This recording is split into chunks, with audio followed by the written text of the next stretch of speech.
In this video, we'll talk about the short-term and long-term goals Sean Payton might have for the team. Let's pretend Santa, or maybe the Walmart owners, the Walton Penner family, could grant his wishes to help the Broncos move forward. If you're new to the channel, welcome. I'm a diehard Broncos fan, and I make content every day to keep us all connected because, let's face it, we are the best fan base in football. That's something we can all agree on this Christmas, right? So, what's the first thing on Sean Payton's wish list? Fixing the run game. In our most recent game, Sean Payton even had to remind himself to run the ball. Can you believe it's been since the 2022 season, when Jerry Rosburg was our interim head coach, that we had a running back rush for over 100 yards? That's crazy. There are teams in the NFL that get 100-yard rushers every week, but it's been years for us. Last season, it was easy to blame Russell Wilson, saying defenses stacked the box because they didn't respect his passing. But even now, we're still struggling to get the ground game going. The Broncos' run game struggles continue, even with a quarterback who follows Sean Payton's system. So, what's the issue? Is it that Sean Payton's system doesn't work well with big-time rushers? Or is it simply that we don't have the right running back talent? Look at teams like the Chargers, one of the best rushing teams until J.K. Dobbins got injured. Since then, they've struggled to run the ball effectively. This shows how important it is to have a talented running back.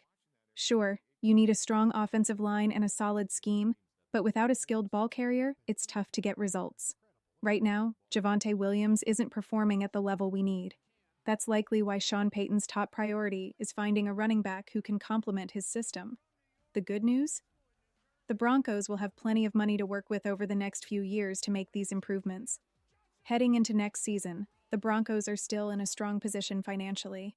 Even after re-signing players like Garrett Bowles, Quinn Miners, and Pat Surtain, we're ranked 12th in cap space, down from 7th, but still solid. And unlike teams like the Bears, Cardinals, Raiders, or Patriots, we don't just have money, we also have fewer problems to fix.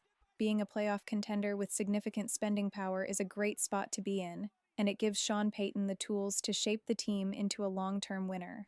One of the Broncos' biggest problems is clearly the need for a strong running back. But here's the exciting part. As the years go on, the Broncos are going to keep climbing the ranks in available money, giving us more flexibility to improve the team. So, what could we do this offseason with all that cash? Unfortunately, the market for free agent running backs isn't loaded with standout names this year. Aaron Jones has been amazing, but the Minnesota Vikings will likely do whatever they can to keep him. Najee Harris has also looked great, and pairing him with Russell Wilson could be an interesting option. There are rumors that Sean Payton might want to reunite with Alvin Kamara, but his restructured contract makes that a tough move financially.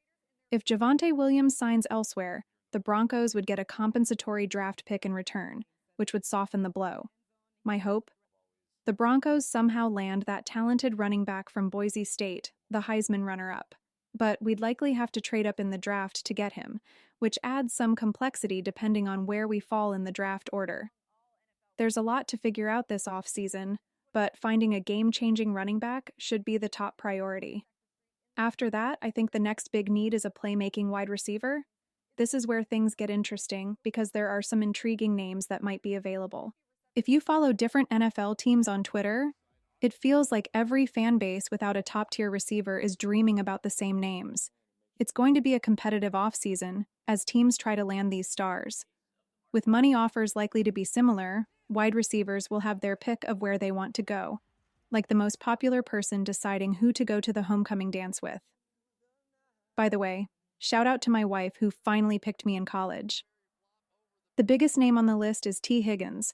I've seen Chargers fans say he's heading their way. Bears fans claim he's coming to Chicago, Patriots fans dreaming of him in New England, and Bengals fans hoping he stays in Cincinnati. If the Broncos could somehow land T. Higgins, it would be absolutely amazing. Another exciting name on the list is Chris Godwin. Grabbing him would be a massive win for the Broncos and could take our offense to the next level. There's also Deontay Johnson, who might be an option too. And let's not forget about the upcoming NFL draft, which is loaded with great wide receivers. Travis Hunter is the most exciting prospect, but he's likely way out of the Broncos' draft range since we've become a much better team. Could the Broncos value a wide receiver enough to trade up in the draft? There's a highly rated prospect from Arizona or Arizona State who has been getting a lot of attention. The upcoming draft has a strong group of receivers, so there will be plenty of options. There are also rumors that Tyreek Hill might want out of Miami. The Dolphins' offense has been figured out lately, and if Tyreek is available, the Broncos could make a bold move to land him. That would definitely be a game changer. Outside of that, the list of wide receivers is a bit limited. Amari Cooper is still a solid option, but he's getting older. There's also Stephon Diggs, but he's been dealing with injuries and is known for being a locker room headache. Plus, we'll need to think about paying Cortland Sutton soon, so big moves for receivers need to fit into our long-term plans. So, which running back or wide receiver would you love to see in a Broncos jersey next year? Let me know your thoughts. Now, on to the last big item on Sean Payton's wish list. If he could ask Santa, who, let's be real, is as rich as it gets owning Walmart, for anything, it might be a game-managing, analytics-focused coach. Being a great NFL head coach takes a ton of skills. You have to motivate players, call plays, plan practices, manage logistics, and coordinate with different departments. It's like running a small company, and having someone dedicated to game management and analytics could make a huge difference for the Broncos. Thinking about all the responsibilities a head coach has gives me hives. It's like running a school district where every little detail matters. No NFL coach is perfect at everything. If Sean Payton has one weak spot, I'd say it's the in-game nitty-gritty, like managing the clock and making quick decisions. Sometimes watching him call a game, I think, come on, Sean. Even my occasional Madden experience feels like better clock management. For example, when there are 40 seconds left in the half, why throw two incompletions instead of managing the clock smarter? We've seen this before. Remember under Nathaniel Hackett when the Broncos brought in a specialist to help with in-game decisions? The richest owner in sports hired someone who used analytics and tools like ChatGPT to guide the coach during games. It was a smart move that might be worth considering again.